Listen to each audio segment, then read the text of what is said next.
there's no denying that Splatoon has become one of Nintendo's biggest new IPs in recent years. I mean, who doesn't love playing as adorable little inklings and splatting each other? That sounds very suggestive. And there's also no denying that many of us gamers love the Splatoon series. I mean, just look at all the content we've made across our channels. So, where did this all start? Welcome to the Gaming Gallery. I'm your host for today, The James Rolls, and we'll be discussing the beta of Nintendo's freshest IP, Splatoon. The idea of a water-based family-friendly shooter game for the Wii U actually predates the original game by more years than you would expect. During the Wii generation, a company called High Voltage was known for porting mature shooters to the Nintendo Wii. This caught Nintendo's attention, so they approached High Voltage with the idea of a family-friendly shooter for Nintendo's next console, at the time, codenamed Project Cafe. High Voltage was enthusiastic about the project and came up with the concept of robots using water guns to destroy each other. Not much is known about the game itself.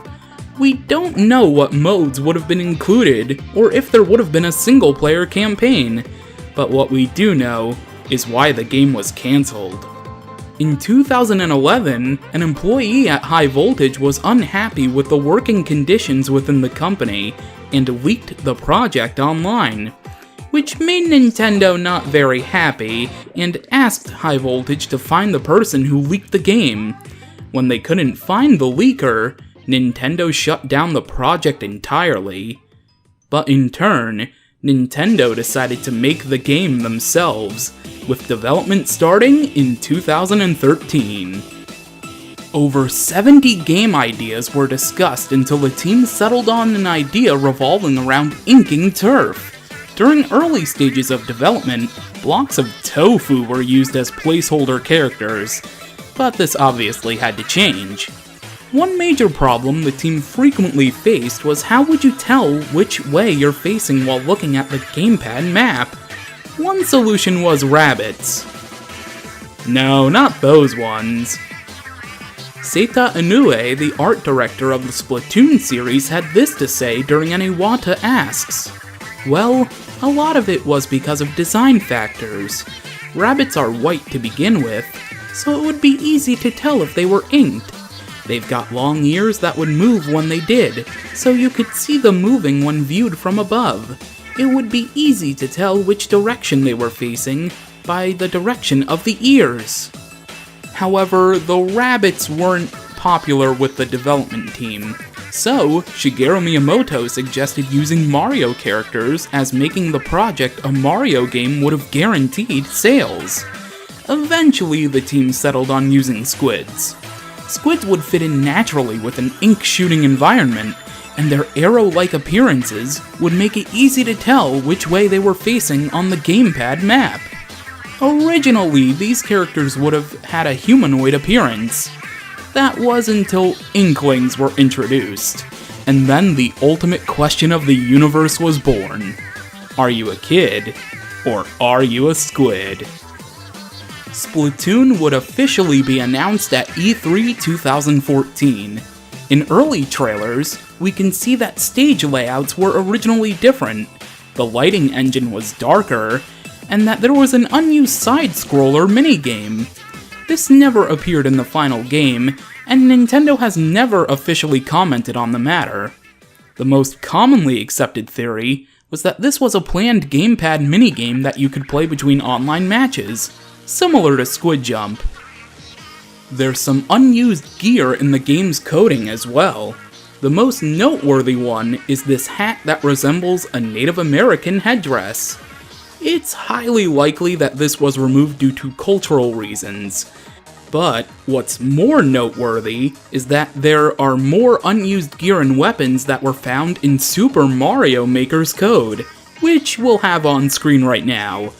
But there's not much to say other than, why does the early suction bomb look like a tennis ball?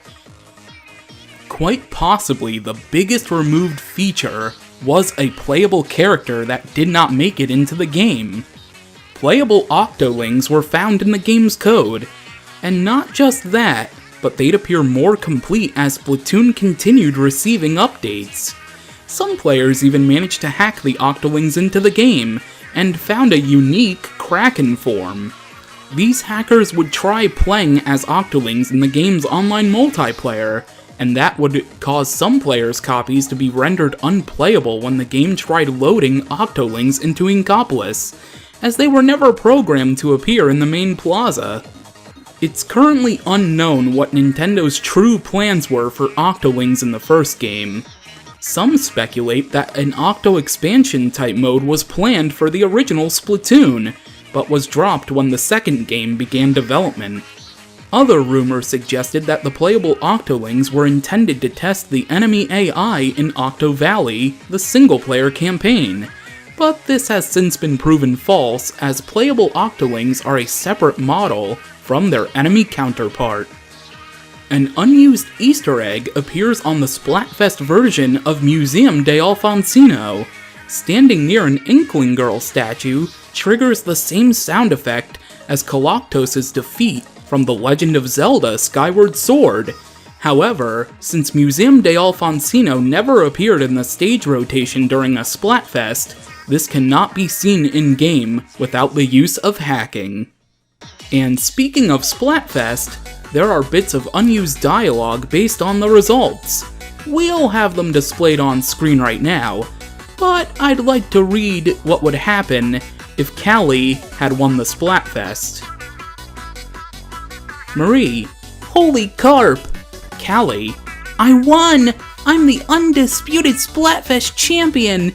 I'd also like to thank Judd, Gramps, and most of all, thank you, Marie, for being my best friend. Marie: congrats, Callie, you earned it. Both: Squid Sisters forever! Callie: well, I guess that's it. I'm really gonna miss this. Now get to the plaza and claim your prize. Marie: me too, Callie. Me too. If you'd like to fill your brain with even more useless knowledge, check out other episodes from the Gaming Gallery, and also listen to me yell at Later Gator to you constantly in our Splatoon verses, both of which are linked on screen right now. Thanks for watching this episode of the Gaming Gallery, and until next time, stay fresh!